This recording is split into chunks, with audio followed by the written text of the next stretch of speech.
Yung mga anak na hindi marunong tumanaw sa magulang, kahit anong marating nito, hindi magiging makabuluhan. Kahit sinasabi natin na di naman obligasyon ng mga anak ang magulang, yes! Pero ang sabi ng Panginoon, honor your parent. At kasama dun sa pag-honor na yon, yung merong kang kayang gawin para sa kanila, ginagawa mo.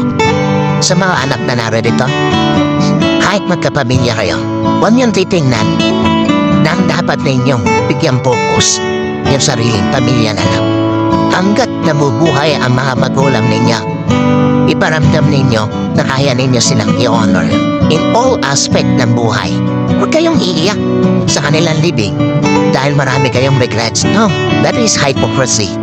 Wala kayong kwentang anak kung iiyak lang kayo sa kanilang lamay. Pero nung nabubuhay, hindi mo ginawa yan dapat mong gawin para sa kanila.